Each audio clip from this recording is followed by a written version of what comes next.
বন্ধুরা, বাংলাদেশ ক্রিকেটের specially test ক্রিকেটের কথা যদি বলতে যাই, তাহলে টেস্ট ক্রিকেটের জয়ের যে খরা ছিল সেটা কিন্তু আমাদের পার্মানেন্ট ধরেই ছিল। মানে একদম টেস্ট ক্রিকেটের যে আমরা যে আসলে অ্যাপ্রুভালটা পেয়েছি তখন থেকে শুরু করে এই টেস্ট যে সিরিজটা হচ্ছে পাকিস্তানের, তার আগ পর্যন্ত কিন্তু আমরা সবসময়ই একটি জয়ের খরা ছিল। কিন্তু ফাইনালি আমরা মনে হয় যে টেস্ট ক্রিকেটের অন্য একটি অধ্যায়, জয় জয়কার একটি অধ্যায় মনে হয় আমরা রচিত করলাম।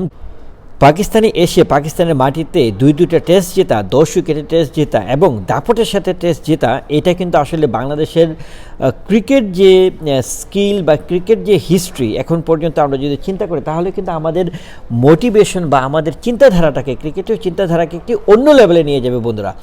সবচেয়ে বড় কথা হচ্ছে প্লেয়ারদের যে ডেডিকেশন, বলারদের যে ডেডিকেশন। প্রথমে আমরা দেখেছিলাম স্পিনার বলারদের দাপট, আমরা মিরাজদের দাপট দেখেছি, সাকিবদের দাপট দেখেছি।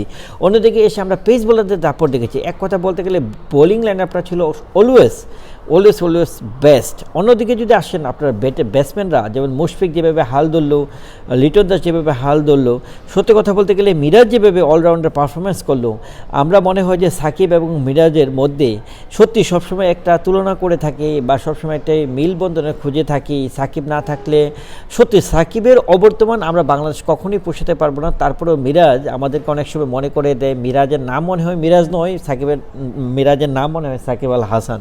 সো বন্ধুরা, আমি বলবো যে এটা একটি বিগ অ্যাচিভমেন্ট বাংলাদেশের জন্য এবং বাংলাদেশের প্রত্যেকটা মানুষের জন্য।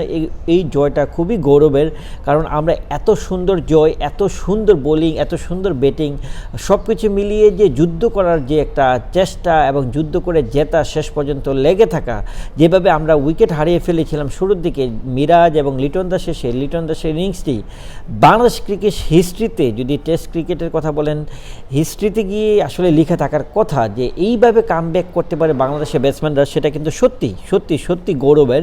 তো আমি বলবো যে অবশ্যই এটি আমাদের জন্য একটি বিগ অ্যাচিভমেন্ট এবং ভবিষ্যতে বাংলাদেশ ক্রিকেটকে এগিয়ে নেওয়ার জন্য যত কিছু করা দরকার সেটা আসলে আমাদের ক্রিকেটাররা, বাংলাদেশের ক্রিকেট বোর্ডের সাথে সম্পৃক্ত সবাই তাদের মন প্রাণ চেষ্টা করবে এবং বাংলাদেশের জয়ের ধারাবাহিকতা বজায় রাখবে। ইন্ডিয়ার মাটিতে আমরা টেস্ট খেলতে যাব, সো সেই ধারাবাহিকতাটা যেন আমরা ধরে রাখতে পারি, সেটা টার্গেট থাকবে। বাংলাদেশের জন্য শুভকামনা, প্রত্যেকটা প্লেয়ারদের জন্য শুভকামনা, বাংলাদেশের ক্রিকেট প্রেমীদের জন্য শুভকামনা। Thank you so much.